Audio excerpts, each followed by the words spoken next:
Let's hump it for Engelbert Humperdinck.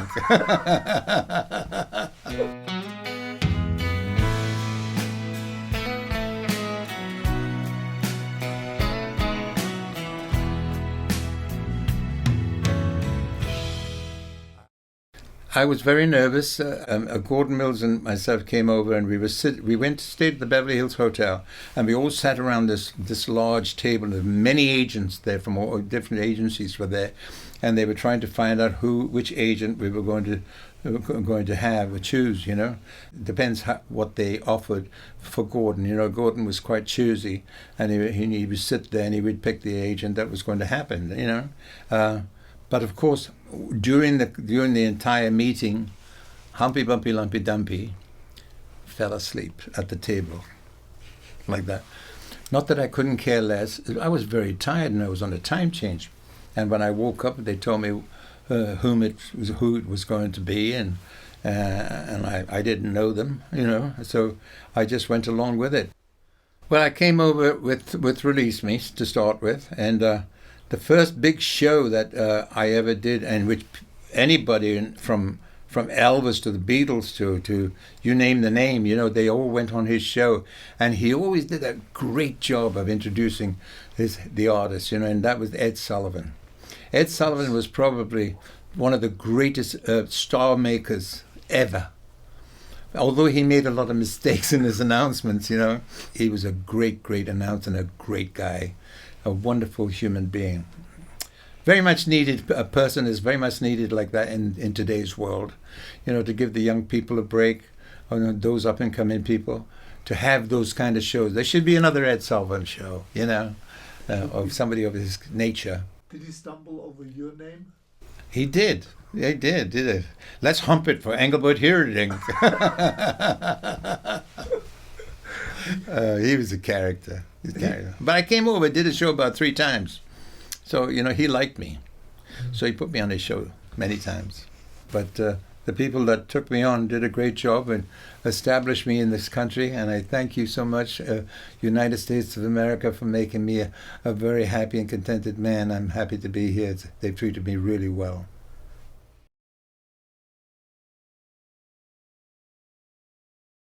He never called me Engelbert or Eng. He always called me Humpy Bumpy Lumpy Dumpy.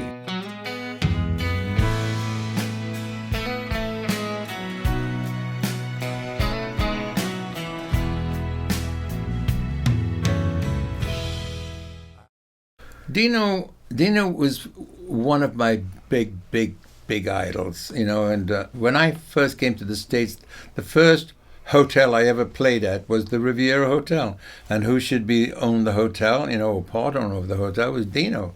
And of course I got to meet him and have dinner with him several times, and he was quite a character. He never called me Engelbert or Eng. He always called me Humpy Bumpy Lumpy Dumpy, you know. That's what I loved about him, you know. And he put his name on the marquee, Dean Martin Presents, and I was the only one he put his name up for, and I felt very honored about that, because Dean was a great guy. You know, I got to go on his show, you know, and he treated me so good. So we became kind of buddy, you know. It was nice. And then I bought a home in Vegas on the Desert Inn golf course, and I bought a home there, and he used to stay at that house because Dean never liked heights. Dean didn't like to get on an elevator and go up to another room. So my house was a bungalow house, and it was about quite long, 17,000 feet long, you know, a big house. And he loved it. And of course, the security guards were around it and everything like that whenever he slept there. And so did many other superstars that have rented the home when I wasn't using it, because I wasn't there all the time. You know, I came in and I'd do it my month at a time, or 2 weeks, or whatever it was, and then I'd go. But there's been some lovely stories about that, you know, about that house. You know, Rich Little, you know, he's a wonderful comedian, you know. Whenever he stayed in that house, he used to leave his pictures of him everywhere. I mean, you pick up the toilet and there's a picture of Rich Little over there. You know, you open the cupboard and there's pictures of him in there. You know, it was just amazing, and with cellophane on it. You know, all done perfectly well. And it was fun to know what he was going to do the next time he stayed in it. So people like that, and of course Dean used to burn the carpet quite often with his cigarettes. I didn't care. That was Dean.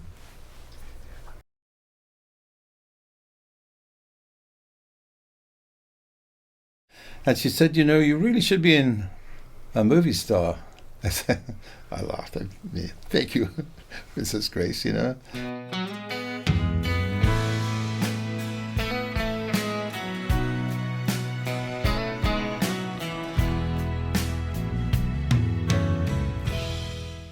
I met Grace Kelly because she invited me to do her Red Cross concert. And at that particular concert, there were so many, dignitaries and so many rich people. Princess Margaret was there, and that's the first time I met Princess Margaret. But I have met the Queen several times, and the Duke of Edinburgh, and but I'd never met Princess Margaret, and I met her for the first time. She was sitting right there while I was working on stage. I was doing my concert, and after the concert, we all went over to the palace, and we sat down, and the tables were laid, and I guess who sat next to me for dinner? Princess Grace sat next to me, and she sat and talked to me, and we talked about. She talked about her career, and I talked about mine, and she said, you really should be a movie star. I laughed. Yeah, thank you, Princess Grace. Grace, and but if you do, she said, you get yourself a good director, because that's what I did. Because I was pretty shy and not really a great actress when I first started. But I think the director put me where I am today, and gave me the experience that I have, because they tell you what to do, and they place it into your mind. And as soon as somebody places it there, you can put it into action. It's very difficult to do it by yourself sometimes, she said.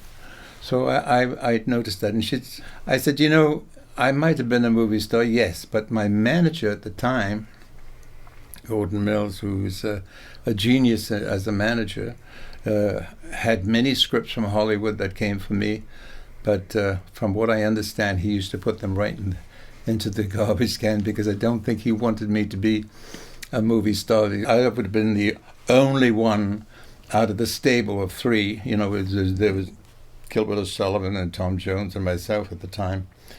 I would have been the only movie star, and I don't think he wanted me to be that person. So I guess he threw all the scripts away. Sad, really, because I'd love to have been a movie star.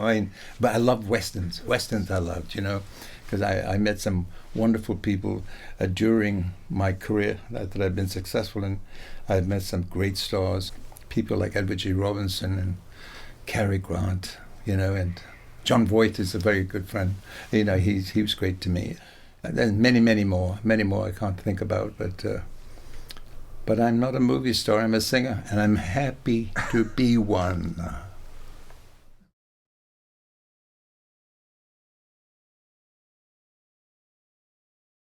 I've told this story before, but it's so funny, I'd like to tell it again,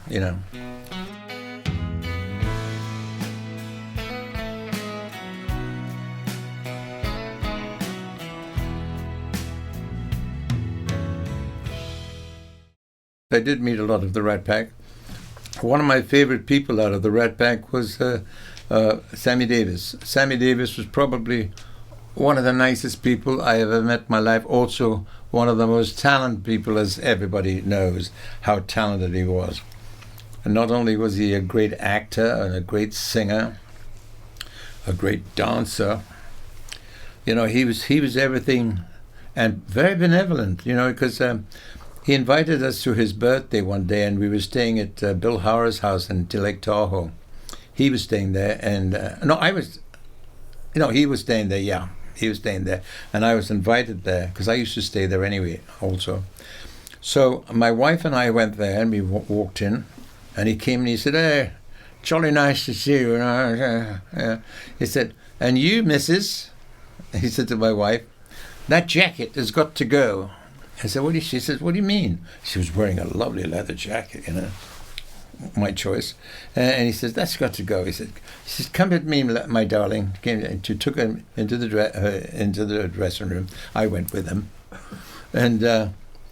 And she took off the jacket, and he opened the cupboard, and there was a line of leather jackets up there. He said, take your pick. And he went there. He said, all right, let me help you. I think this one, Lee. Yeah. Of course, Sammy was quite small, and so anyway, his jacket fitted my wife perfectly, And so anyway, he gave her this jacket, and we said thank you. And that night he gave me a peace sign and a gold chain, and he gave my wife one too. And everybody at the party, he gave a gold chain and a peace sign, all made of gold. That's the kind of person he was. But I tell you something. Well, we used to play golf. We played golf together, and I've told this story before, but it's so funny. I'd like to tell it again. We were partners, so he's putting the ball on the ground, and he's ready to hit it, and he's been scattering the ball everywhere during the game. So I said to him, Sammy, do me a favor, Sammy, keep your eye on the ball. Well, he looked up at me and he went, Engelbert, I have no choice. That one eye. Oh, God.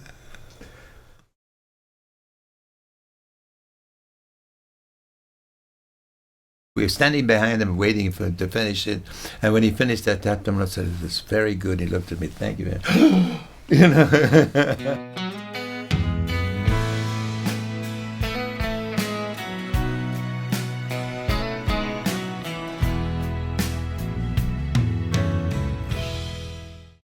That was a great title that somebody placed upon me. It's to be deemed the king of romance is quite a title to carry.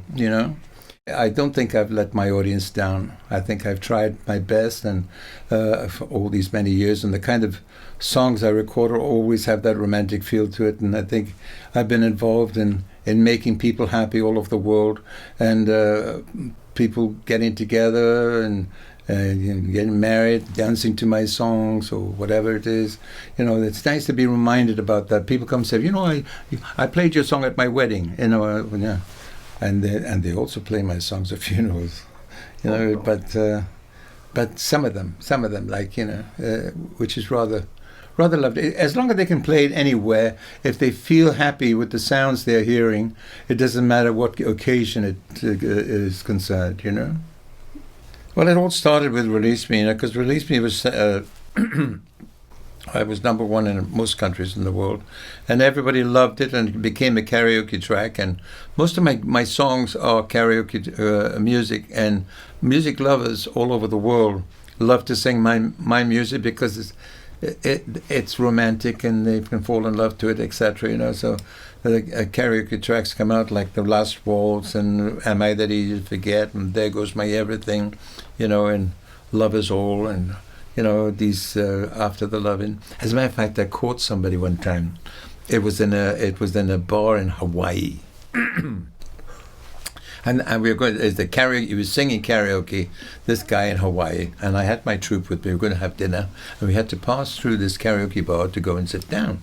And we saw this guy sitting at the table, and so I think you to sleep after the loving, what a song I just wrote yesterday. He had this accent and thing, and I waited. We were standing behind him, waiting for him to finish it. And when he finished, I tapped him and I said, "It's very good." He looked at me, "Thank you, man." But those are the kind of things. But the funny thing is, I'm very popular in the Philippines because. There's more Engelbert Humperdinck impersonators in the Philippines than anywhere else in the world.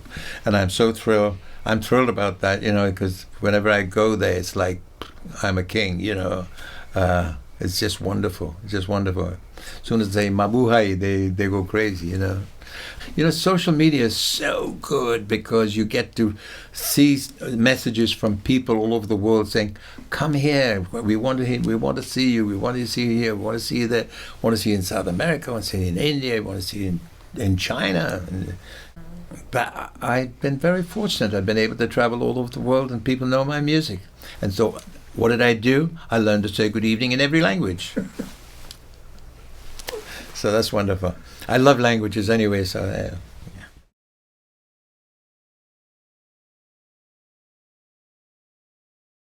Every time I go to Germany, I always say, a snappy pappy makes you happy, you know.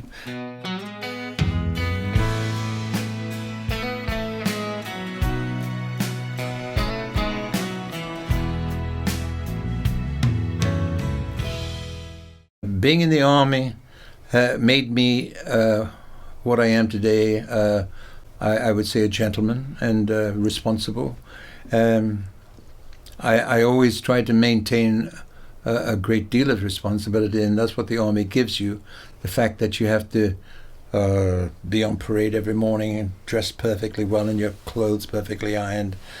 It taught me a great deal. It really did. It taught me how to be a man and with ideals, and because I love being in Germany because of my background. My mother is, I'm half German, and the German people kind of took to me very well. And the one thing I loved was their beers and their schnapps. And every time I go to Germany, I always say, a snappy pappy makes you happy, you know. And everybody who I've met in the German people, they all know me and say, Angie, what about a snappy pappy, you know. And so whenever I go there, I get that sort of treatment. But the German people were very good to me, and I've had much success in Germany with my records, and I've had some great people that I've been involved with, producers, and they put me on the map in Germany, and I was happy about that. I speak a little bit of German, and which I'm very happy.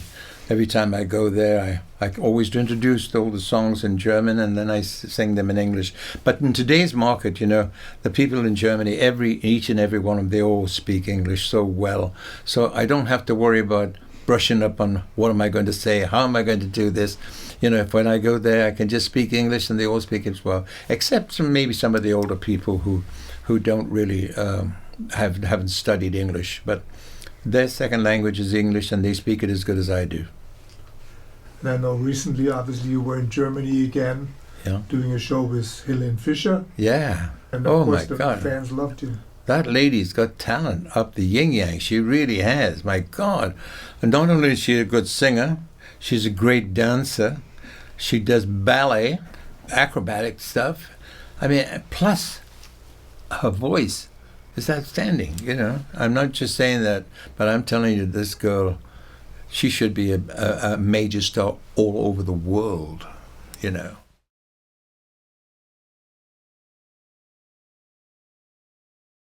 I happened to make a comment one day, and I said, Jimmy, that's a nice jacket, man.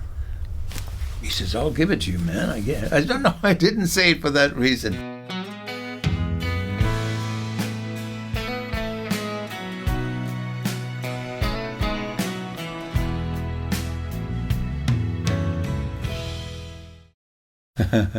Oh my God.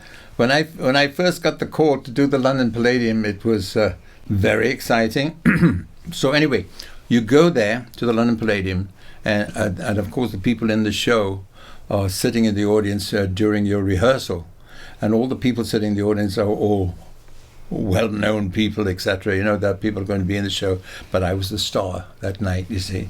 So I was very thrilled, but I had to rehearse. And I was so embarrassed, because now you're getting somebody who's not had any experience going in the front of professional people and trying to make a go of it. So when I walked on stage to rehearse to sing Release Me, I kept making up the lyrics, like, please re-grease me, let me go. And the audience were smiling a little bit. Oh, that broke me down, made me feel more comfortable, And because I always liked to laugh. I was a bit of a joker, in those days, always pranking around it, but it sort of broke the spell of nervousness, and that night when I went on and I performed for all those people, of course the song wasn't hit at that particular time, but the very next day it was selling in the region of 80,000 a day. Then, of course, it moved up 90, 100, 127,000 a day at the most I ever sold. And I used to call up myself and say, how many did we sell today? You know, I was so excited.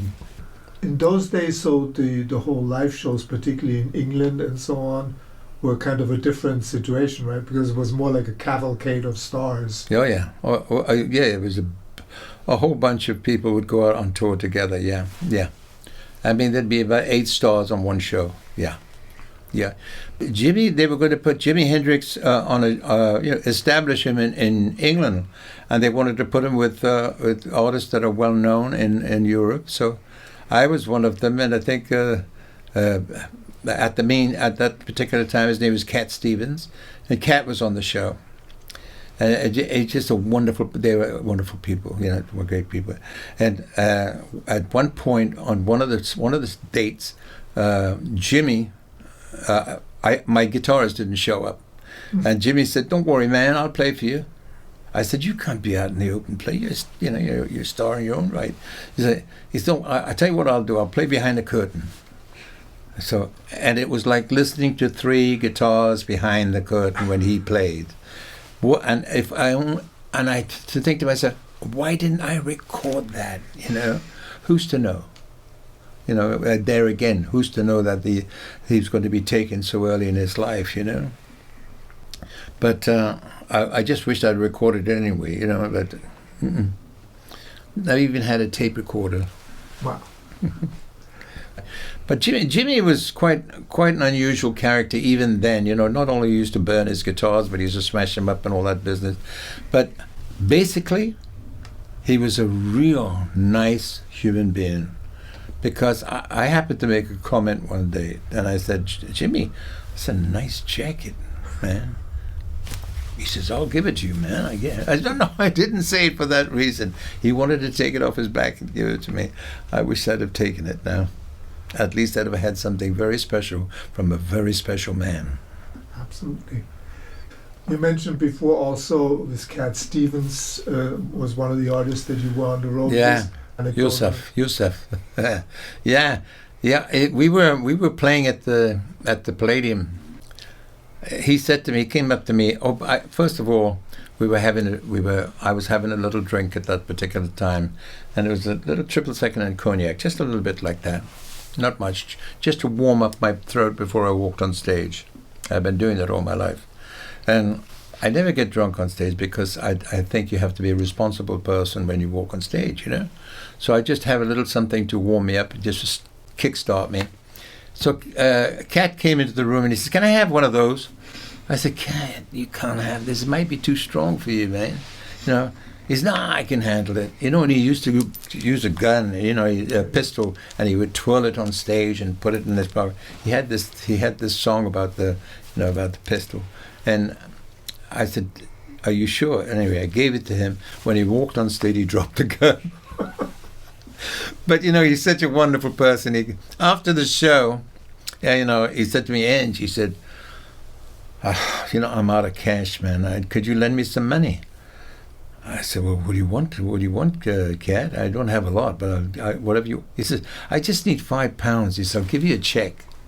He wrote me a check for £5, and I gave him the £5, and that was it. And that £5 is still on my wall in my office right now. I have never, ever cashed. I didn't know how great he was going to be, but I didn't care. I wasn't going to cash it anyway, you know, because he was a friend.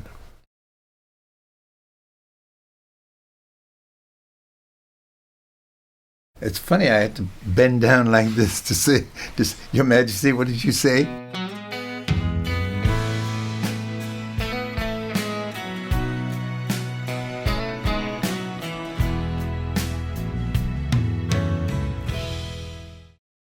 I have appeared before the Queen many times, and I've always been.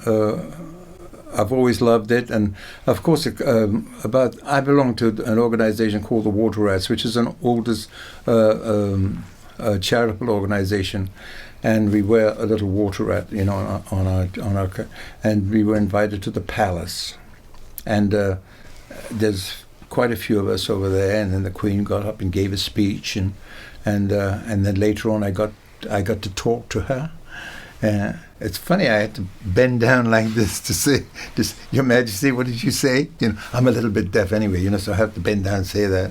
So anyway, but she was so charming and so wonderful. She repeated herself to me a couple of times because I couldn't hear it, and but she was nice about it, and I haven't seen her since. Not for that. Oh yes, I did. I saw her a year later.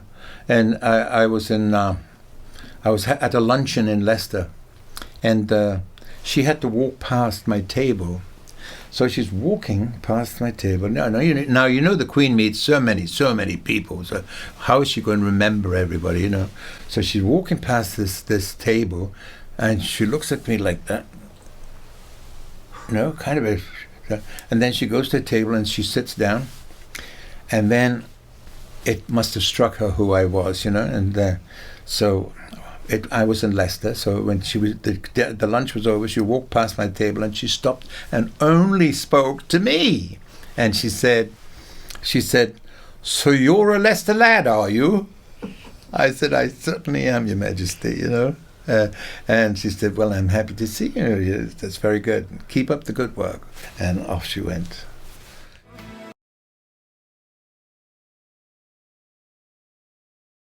And I'll say this now, and 5 people in the world, he's one of the best singers, I think.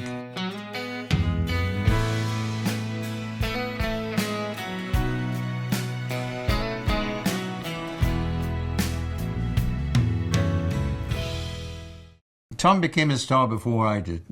I was a semi-star, and Tom knew me as a semi-star.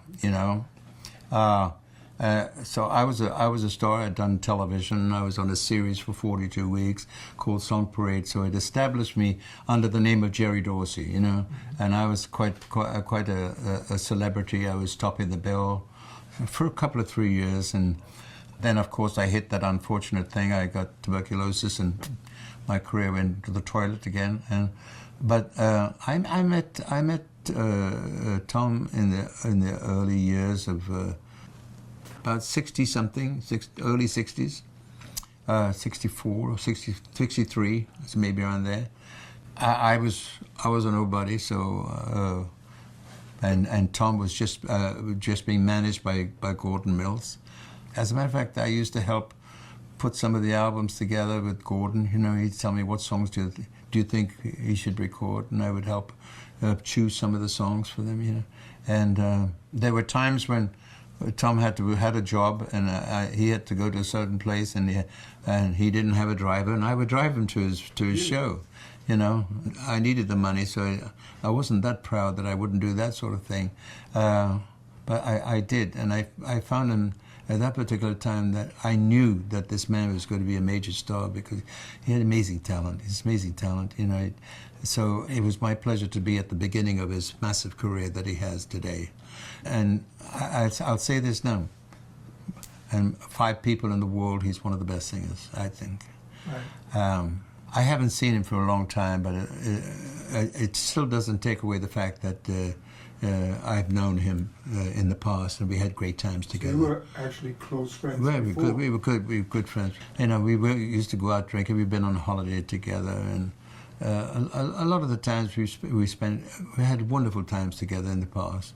That's all I have is the memory of those good times. I don't have them right now, but I wish they were back. But maybe one day they'll come back. We can only hope. Well, he's got his own life. He lives his own life. So therefore, I don't trouble to try and make that the old times come back. It was okay. It's okay. Memorable times is what I remember. Some great times with him. There's times when I couldn't manage to get home from certain places because he and I would be drinking. And he's a very good drinker, by the way. He can handle his booze. Not like me. I can't handle it. So if I have a couple that are not good, he helped to bring me home. Take me home. I beg your pardon. He used to do that.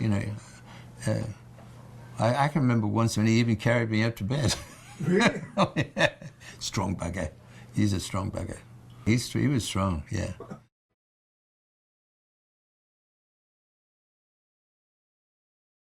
I don't know why, but I had a face that people wanted to hit.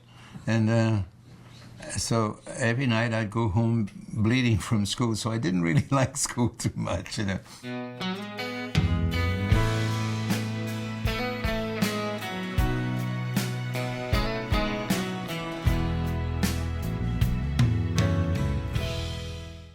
When I was born in Madras in India, so we went to a convent, a European convent, and going to school over there was quite fun. It was quite fun as a child, you know. And then when we came to England, I went to a school here. I'll be honest with you, I wasn't fond of school at that particular time, and I used to get into a lot of trouble, and I don't know why, but I had a face that people wanted to hit. And so every night I'd go home bleeding from school, so I didn't really like school too much, you know. But it did help. It did sort of prepare me for the world outside, and it made me a tougher person, you know. Yes, I had to put up with all that stuff in my early life, you know, where people didn't care for me, and I don't know why. I don't know why, because I'm a very amiable person. I love people, but I told you, in the early days I had my protruding teeth, and you know, my nose is not good. I used to sleep on do this with my nose, and so to come back to shaking my nose like that. But the ugly duckling turned into an ugly swan. But thank God everything moved into the right place and everything was back in shape, you know. But I didn't care for school that much. I went to this school, and I used to get smacked quite a lot in those days, you know, because for some reason the teacher didn't like me either. And when the truth of the matter is that when I left that particular school, I left when I was 15, I had to work, you know, to go to work. When I became successful, that same teacher who used to slap me around wrote me a letter asking me if I would provide school buses for the school. For the school. You know, I had nothing against the school, but, you know, I did have memories of being slapped about, and I didn't care for it too much. I'm glad the kids don't get that kind of treatment today, you know. My kids went to, you know, I was able to afford sending them to wonderful schools. They all had great educations, and which I was able to afford, you know, because of my release meet, thank God. And they all went to wonderful schools and much better education than I did. I think I taught myself more after I left school, you know, because I was a person who was always with an inquiring mind, and if I didn't understand something, I asked a question, and I found the answer, and I restored it, and I stored it in my brain. For instance, you know, like when I started working in foreign countries like Spain, I thought to myself, I'm not going to go there ignorant, you know, I'm going to go there knowledgeable of their language. And so therefore I took lessons in Spanish. I was going to do a Spanish tour, so I took 6 weeks of Spanish at the School of Ballets, and the professor used to come to my house for 3 hours a day for 6 weeks, and I learned how to read, write, and do everything in Spanish, which was quite unique. And the professor said, you have the ability of a college graduate as far as learning. I'd never had that at school, you know. But I wanted to learn that. So if you want to learn something, it comes more easily to you, you know. So I did want to learn it, and I can sing in Spanish. I'm pretty. As a matter of fact, I'm doing a refreshing course on my phone right now in Spanish, you know, trying to remember. No recuerdo muchas palabras en español, but I'm learning to getting them back again right now, you know. I find that I learned more after I left school than I was when I was at school. I learned from my sisters, you know. I learned how to write by emulating the same style as my eldest sister Olga. I learned how to do essays and poetry from my sister Dolly, you know. I learned integrity and manners and how to behave like a proper human being from my father. And my mother was the greatest mother you could ever have. She just was an incredible lady, and I get my talent from her because she was the singer, played the violin. So I got my talent from my mother and my astuteness from my father. I try to be the best I can and try to understand. Angel on my shoulder, the earth beneath my feet. I'm a lucky, lucky man.